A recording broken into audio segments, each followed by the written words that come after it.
Good evening, nerds around the world. Welcome to episode 102 of the Nerds Unite as One podcast. I'm Paul English. I'm your host tonight. And as always, we have a terrific show for you, as well as a great panel that I'm going to introduce to you right now, beginning with Mr. Colton Hunt. How are you? Hey, everyone. It's great to be here, especially since Carolina just beat Arkansas in March Madness, so they're moving on to the Sweet 16. Go Heels! Oh, yeah, we can see the blue on you. Mike Ulick from Geek Salad has also joined us. Mike, how you doing? Hey, great to be here. Now, if it's March Madness, does that mean that all of the players have to be in straight jackets? Interesting question. Thank you. Thank you very much. I should be I online. In case you're noticing something, Colton has got himself a little bit of a haircut. I think I just figured out his intention behind it. As you noted, he seems to be a big Carolina fan. For anyone who knows basketball, that was Michael Jordan's alma mater. So I think Colton wants to channel his inner MJ right now. That would be cool because, MJ was a legend. Is a legend, and he's still with us. Well, kind of ironic because my name is Michael and my younger brother's name was Jordan. Cool. Your parents must have been huge Michael Jordan fans. Unless one of you was born before Michael came in. Yeah, I was born, before he became anything, so. And maybe they saw him in college. I don't know. Okay. So anyway, we have a excellent show for you. We are all gamers, folks. In addition to movie lovers, we are all gamers. We love video games. And without a doubt, one of our favorite brands has been, for most of our lives, Nintendo.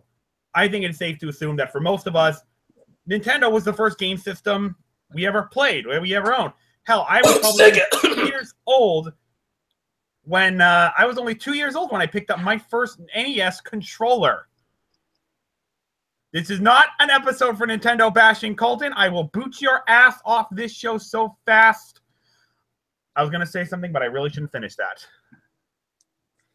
So yeah, guys, I'll switch you back to the Stone Age.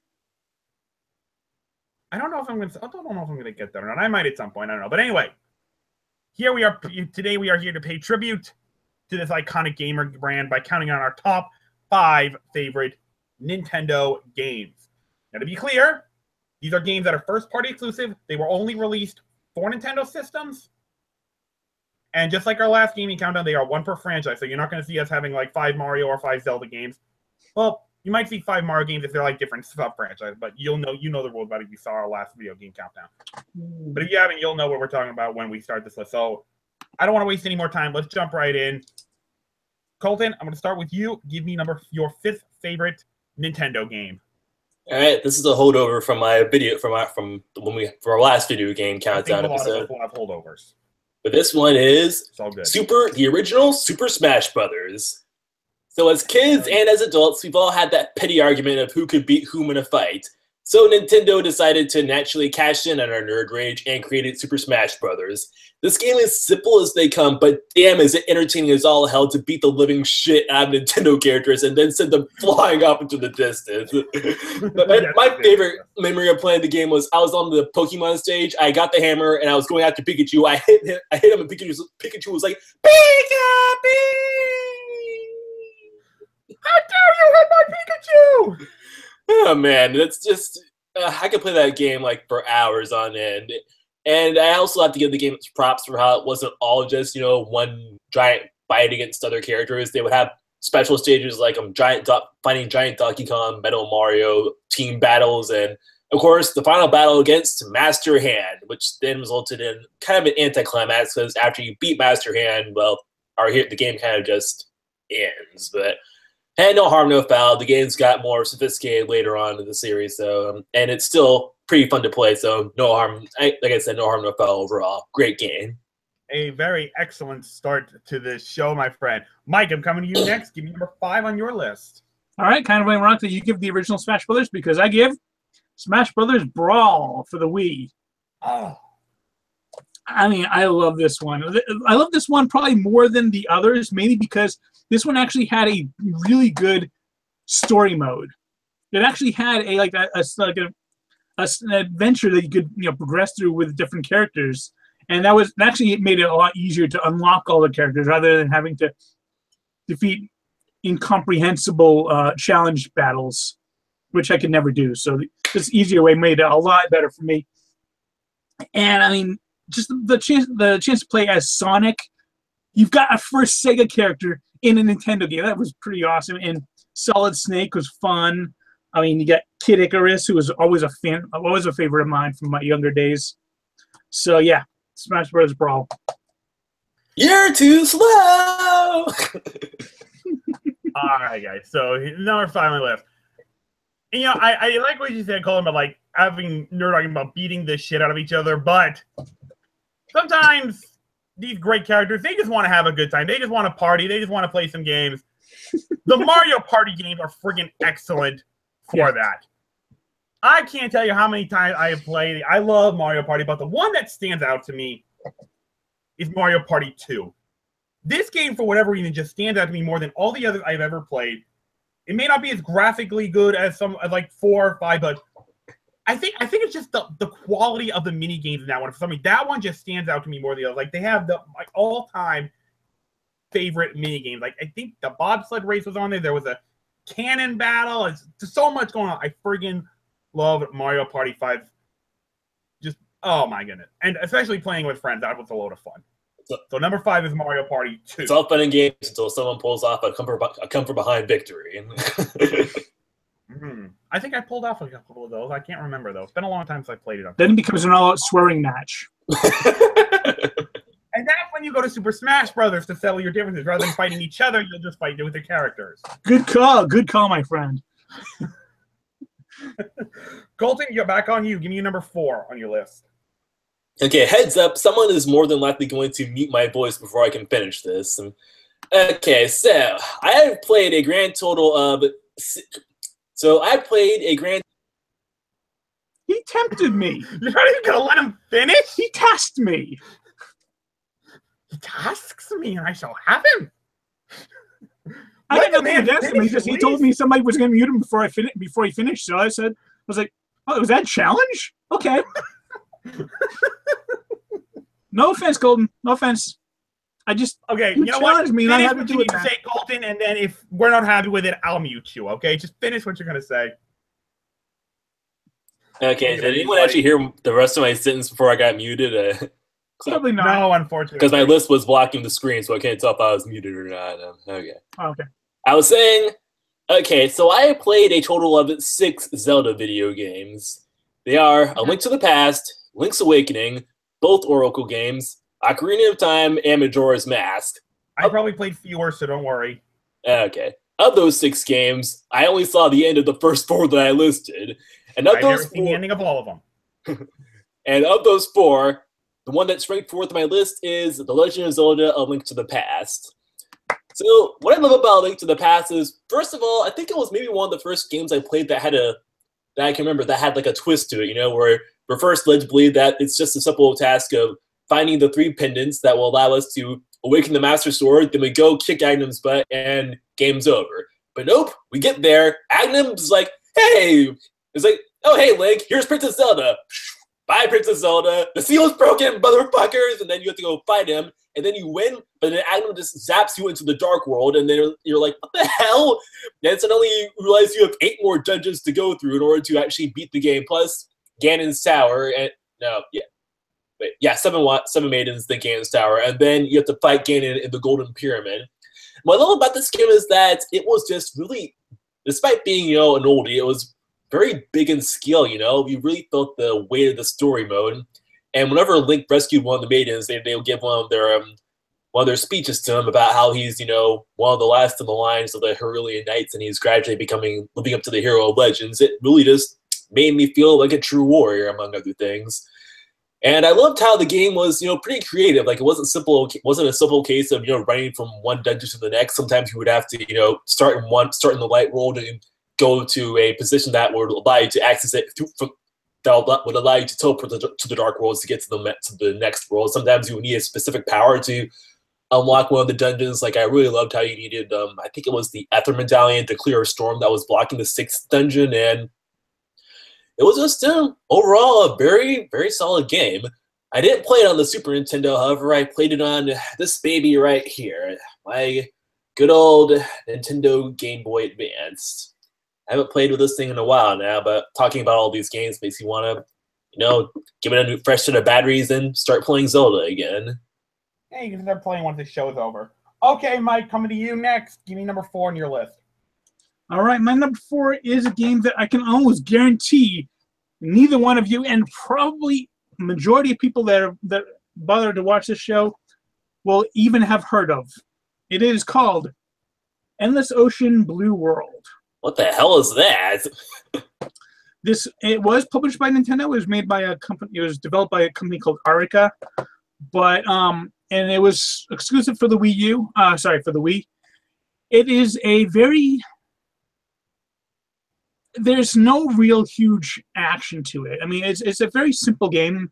You play this diver who joins this like small little company on this tiny island in the South Pacific, and then you just swim. You get to explore this lagoon and very other swimming spots around the world.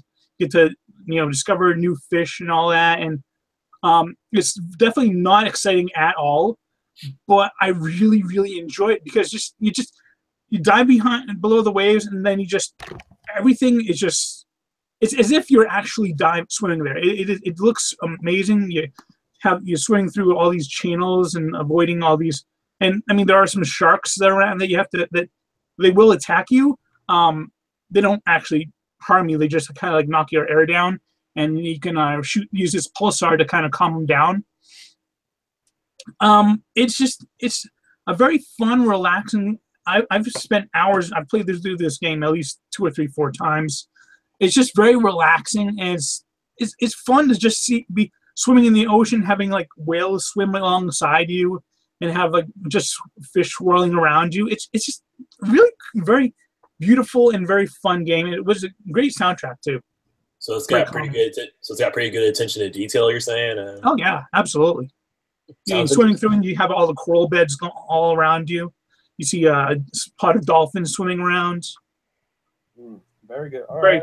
Interesting. You know what? I'm actually going to be piggybacking off that train of thought because for my number 4 pick, because it was originally something else, but then I remembered this amazing franchise Nintendo come out with, and I'm like, how did I not have any of these games on my top 10 favorite video game countdown? This is probably the closest thing I've ever played to a virtual life simulator. And that's the Animal Crossing franchise. There's nothing epic about it. There's nothing glorious or dramatic about it. But my God, is this one of the most addicting games you could ever pick up? I can't explain what's the word I'm thinking of? What draws you to it. But once you pick it up and you start playing, like, I can't put this thing down. And before you know it, 8 hours have gone by, and you're like, you've done nothing but fishing for 8 hours. So this franchise is unbelievable. And the one that stands out to me is New Leaf. And it stands out to me for a couple of reasons. Number one, I was not a fan of City Folk. That game really did nothing for me. So New Leaf was the one that came out after it, and it rebounded fantastically. But just the concept of, not only are you playing a human and anthropomorphic animal village, now you're the mayor of said village. So it's up to you to make this the best damn town you can possibly be. As soon as I picked that game up, I don't think I put down my 3DS for 6 months. I kid you not. I did nothing but all my other games was like, play me. I'm like, shut up, I'm playing Animal Crossing.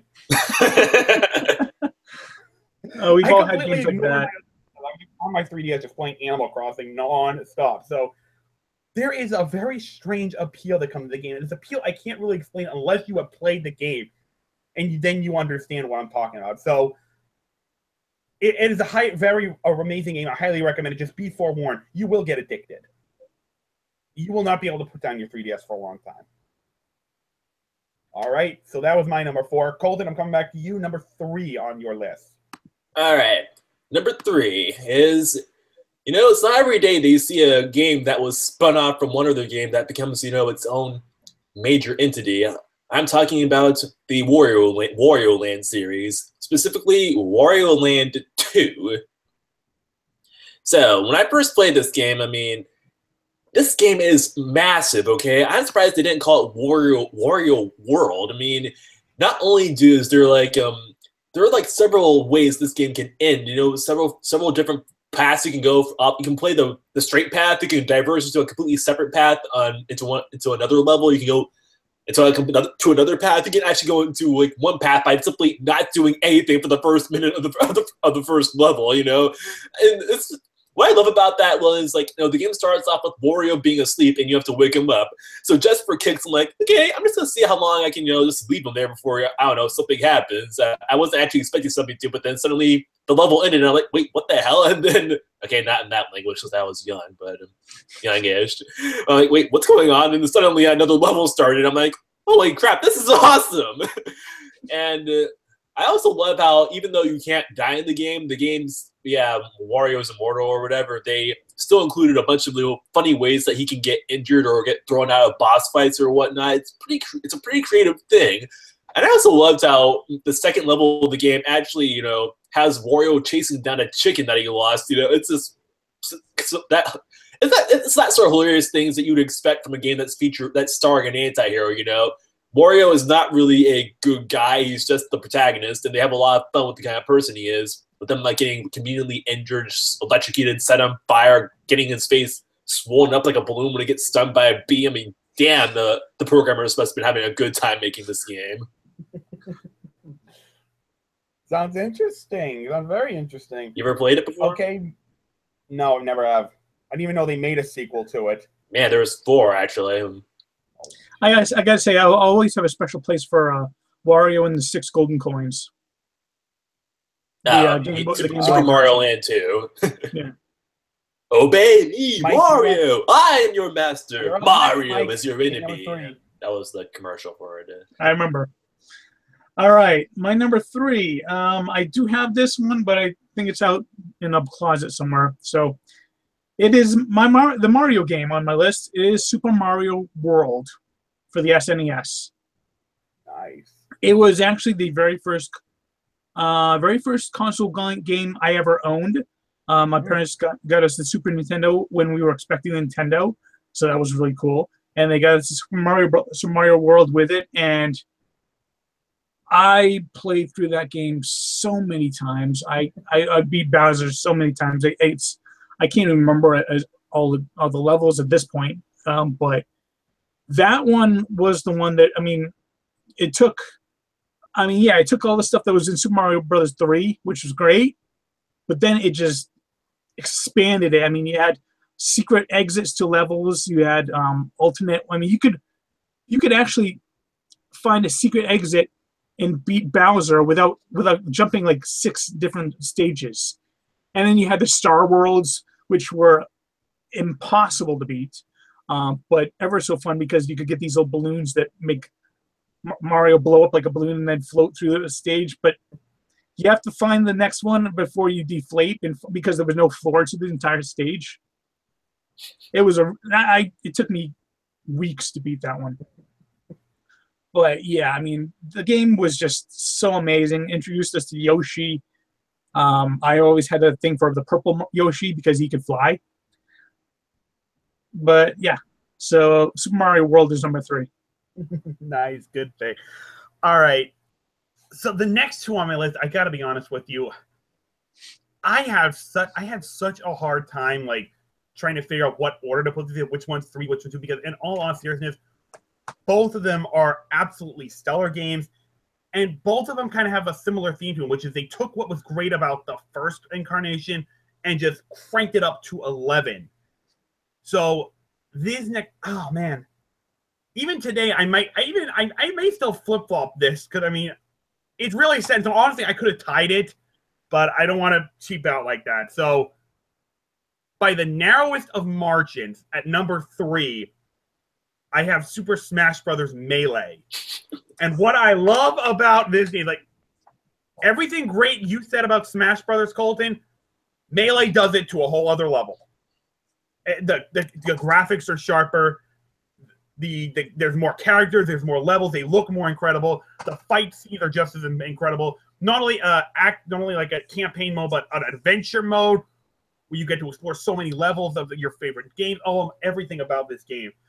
I probably logged close to about 1,000 hours of Melee time on my copy.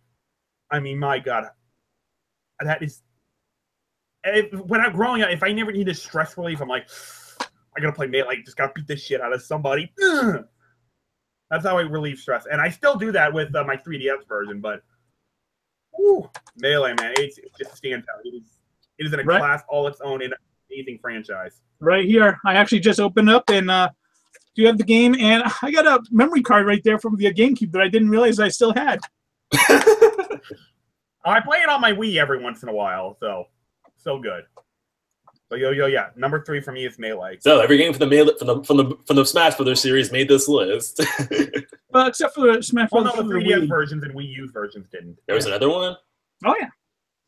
Which one was that? Yeah, there was one simultaneously released on the Wii U and 3DS. Okay. I can't wait for the one on the Switch. If they do one on the Switch, I really hope so. Sure. That'll give me a reason to do it, although Smash Bros. Didn't give me a reason to buy the Wii U. But, yeah. Okay. Colton, back to you. Number 2 on your list. Number 2 on my list is Gotta Catch 'Em All! Gotta Catch 'Em All! Pokemon Yellow! Which one? Yellow. Yellow, yes. I almost gave it to Pokemon Gold and Silver, but I went with Yellow because I feel like Gold and Silver aren't quite as personal of a story, so to speak. Because I love how bigger it is and all that jazz, but I also wasn't a fan about, the rival is also, his storyline kind of just stops after a while, and how you wind up battling, Lance in the Elite Four and all that jazz. So my vote ultimately went to Pokemon Yellow. What I love about that game compared to like Red and Blue is, well, first of all, it really, I like how you start off with how Pikachu, he's outside of his ball, that jazz. So it kind of, encourages you to make more of a personal connection with Pikachu rather than, just ditching him whenever you feel like he's not good enough or what have you. And I also liked how it encouraged you to have a bit more strategy with, the very first boss fight with Brock compared to Red and Blue, where you could pretty much have a 2 or 3 chance of one-shotting him with no problems if you had picked the right starter. And I also like the little touches that they had. Like I said, Pikachu is outside of his ball. You can't evolve him into a Raichu, just like in the show. Jesse and James are there using the Pokemon that they use in the anime. That's a pretty good, it was a pretty good bit of fan service for people that love watching the anime. They even updated some of the character models, which was for the best, because looking back at the old character models from Red and Blue, some of them were just really fucking creepy to look at. I agree. And anyone that watched the Twitch Plays Pokemon game will probably realize that the games were also glitchy galore. Like the fact that Dragonite was beaten by them using a Venonat because the game kept using moves that would technically weaken the character, even though it wouldn't actually work. It was hilarious to watch. But yeah, I'm pretty sure that Yellow fixed most of the glitches that the games had suffered from, and it was just overall a pretty fun game to play, and just satisfying as all hell to beat Gary or Blue or whatever you want to call him, and feel like you're playing the show, I guess you could say. Too bad you can't bring Misty and Brock with you, but maybe that was for the best also, considering that Brock was, only interested in girls and Misty was a bomb waiting to explode. Okay. Mike, you're up. Number 2 on your list. My number 2. Well, I was going to go real old school with Super Metroid here. Mm-hmm. And this is still one of my all-time favorites, but when they came out with a Metroid game for the GameCube, it kind of surpassed that. And so I got Metroid Prime. This is actually Metroid Prime Trilogy, but for me, my favorite is the first Metroid Prime game. It was, they decided to take Metroid and they just switched the first person. And so actually putting you in the suit of Samus was entirely new. It was different as all get out. So I wasn't sure how to react to it when I first played it, but as I played it, you're inside of a woman's body. I can understand that. Well, I didn't mind that part, but I like women's bodies. Don't get me wrong. Samus is a girl. Oh, you didn't? I'm sure you're familiar with the glitch of poking the first Super Smash Brothers, Colton. I'm aware. Nah, but Super Metroid. I'm sorry. It was just. it was just really, really cool. It actually gave you the, it made you feel like you could have those, all the powers that she get, all the weapons beams and all the different armors. So yeah, my number 2, Metroid Prime. Okay. So number 2 for me, like I said, this one and Smash Brothers Melee. Oh my god, it is so close. I could have tied it. I could have gone one or the other right away, but by the narrowest of margins, at number 2, I have Paper Mario: The Thousand-Year Door. Notice a theme to my count. A lot of my games are like sequels to the first one. Like, take everything that was great about the first game and just crank it to 11. And Thousand-Year Door did that. Again, sharper graphics, amazing storyline, incredible villains, memorable side characters. I love the mini Yoshi I get with him calling you the Great Gonzalez all the time. Oh my, I friggin' love this game. Right here. Yeah. If I ever do get a Switch, I'm hoping that they release like online. I'm hoping their Nintendo's online shop releases a virtual console like all their GameCube games. I will buy that and I will play it all day. That game is unfriggin' believable. So yeah, again, like I said, it was close between that and Melee, but by the narrowest of margins, just like the sheer depth of storytelling and the amazing side characters, I had to give the slight edge to Thousand-Year Door. Was close, though, but Thousand-Year Door takes it. God, that was painful. All right. So seriously, I love Melee that much, but wow, that was the toughest call I had to make. We appreciate your sacrifice. Yeah. Wait till you hear number 1. That was no contest. But we're coming to that. Colton, back on you for the last time. What is your number 1 favorite Nintendo game? All right, this is another holdover from our previous video game list. I think it was 3 on that list, but anyway, it's a game that I played a few times at friends' houses on the Super NES, but did not finish until its Game Boy Advance remake came out. I'm talking about Super Mario World.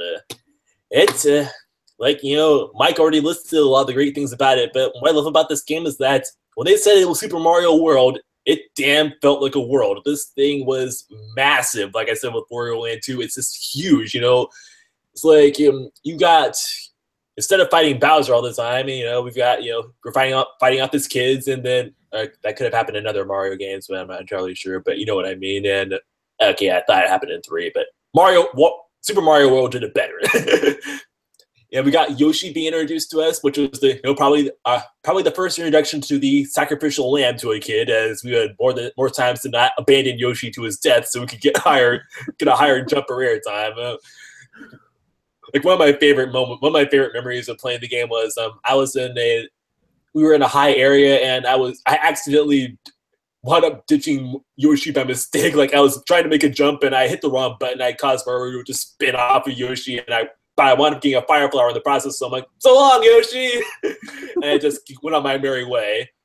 I'm like dead surprised that I managed to finish this thing because of how just freaking big it was. All the multiple paths you could take. Alternate dimensions like the star world, and then you got the multiple different Yoshis we could use. Like, granted, that wasn't until much later. I think you had to actually beat the game once before you could get to that world. But it was worth doing though, and I liked how there were different scenarios. Like sometimes you could enter a Boo house, and they also would cause you to leave Yoshi behind in certain points to keep the tension going up. As Yoshi was a bit of a he could usually take at least one hit for you, which a player could exploit to make the game much easier. The game developers were like, yeah, I don't think so. It was just a very a great game, and I would happily pick it up and replay it any day. In fact, I might just do that once we're finished with this episode. All right. I played that game all the time growing up, but I never could beat it. I could never get past the cave world, to be honest with you. I never could. It was such a pain in the butt for me. All right, which is probably why I love the Paper Mario games so much, because they're the only Mario games I've ever beaten, truth be told. All right, anyway, Mike, up to you. Number 1 on your list is? All right, well, first, I just want to do a quick honorable mention for Super Mario Kart for the SNES. It was the first one, I think, and it was, by a lot of people's considerations, one of the best. And I played it hours upon hours on end. But for my number 1, it was originally going to be Legend of Zelda Ocarina of Time, which is a freaking awesome game, and is still one of the best. But for me, as with Metroid Prime surpassing the original Super Metroid, I felt that Legend of Zelda, the Twilight Princess, actually surpassed Ocarina of Time. I was expecting you to say Skyward Sword, actually. I love Skyward Sword, don't get me wrong. But if you're going to go with the entire Zelda series, right now, I'm still making my way through Breath of the Wild, but Twilight Princess is probably my favorite. I mean, the world is just huge and vast. A lot of the secondary characters actually have, you feel a connection with them because of the story is just so amazing. I gotta say, switching into Wolf Link, I actually really like Wolf Link because it's still, you still have that that aggressive, you can still attack with it, as opposed to like in what was it, Link to the Past, when you go to the Dark World and become a bunny. Can't attack anything as a bunny. Sorry. Yeah, that was just a gag about how the Dark World works. Yeah, exactly. But with Twilight Princess, you become Wolf Link, and you have what's her name? I cannot remember her name. Damn it! Now it's gonna bug me. Sorry. Huh? I'm looking it up. All right, cool. You know what I'm talking about. The Twilight Princess, the girl that rides on top of Wolf Link. Minda. But then, Minda? yeah, that's it. But then, like, all the times, like, you like going along and you see like this bridge, this kind of like sitting in the middle of the woods. You're like, what the hell is up with that? And then you find it later that you actually have to go back, cause a portal to appear in that area so you can get the bridge back to where it's supposed to be so you can progress in the game. It's just, the puzzles were fantastic. The gameplay was fantastic. The graphics were fantastic. The characters were fantastic. This is my favorite Legend of Zelda game. Legend of Zelda Twilight Princess. It is my #1 Nintendo game as well. I've only seen playthroughs of that game. I haven't played it myself, but I gotta say, when I saw the ending of the game or the final boss battles, I really loved how just the atmosphere and the animation for it. It was just like almost watching a movie practically, especially when Link and Ganon had their final sword battle. Oh yeah, cinematic is all get out. It's like Ganon draws his blade. He's like, "Would you hear my desire? Take this foul blade and use it to blot out the light forever." And then we see that his subtitle appears, and then it's game on. If anyone's gonna make if there's anything that's ripe for a good video game adaptation, it's The Legend of Zelda. Someone will probably find a way to fuck that one up too. Actually, I've heard that there's a Netflix do a pretty good Netflix series out of it. I've heard that they're actually working on one. That would be nice. I've heard that too. That would be nice to see. All right. Along with the Netflix Castlevania series, I think. All right. Yeah, well, #1 on my list, and one of you brought it out before. I think it was Colton. Pokemon Yellow. I mean, what can I say that really Colton already had said about it? I mean, it's like playing through the anime.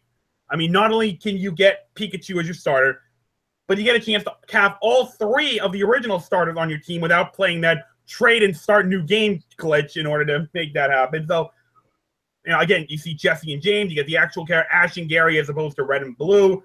Even some of the gym leaders are altered to resemble more of the anime. For example, Lieutenant Surge, he just has a Raichu now. It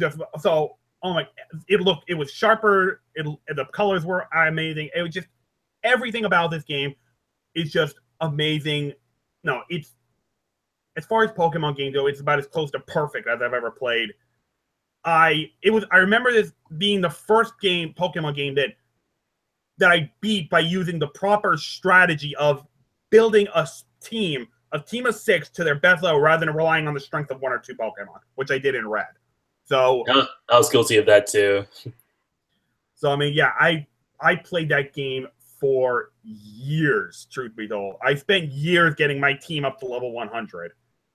It was so satisfying when I finally did it, and yeah, I could play that game all day. And in fact, it's been a while since I downloaded those original 3 onto my 3DS. I might go back and play it at some point. I still need to get through Red. Excellent choice. So like I said, the game it kind of encouraged us to be a bit more personal with our teams. You know, I actually forgot about the fact that we could get the other 3 starters in game rather than having to. And the best thing about it is that we didn't even have to trade them. We could just be handed them by certain in-game cutscenes or whatever. Mm-hmm. That was pretty cool. Yes, indeed. Yes, indeed. All right, guys. So that is going to wrap up episode 102 of our show. If I didn't make that clear at the beginning. So I want to thank y'all for watching this, and I want to thank our panel for being here. Colton, my friend, it was nice having you. Power to the gamers! Yes, indeed. I think we're all going to be playing with some games. I don't know if they're all Nintendo, but we'll all be playing some games after this. Mike, my friend, it was a pleasure having you here as well. Thank you, and may the Master Sword protect you always. The power of the Triforce. Or never mind. I can't think of anything for Pokemon. Shoot. Triforce of courage, Triforce of power, Triforce of wisdom. Gotta catch them all. Pokemon! Yes, we will. I gotta go catch them all, folks. So we will see you next week. Have a great day, everyone. Bye-bye.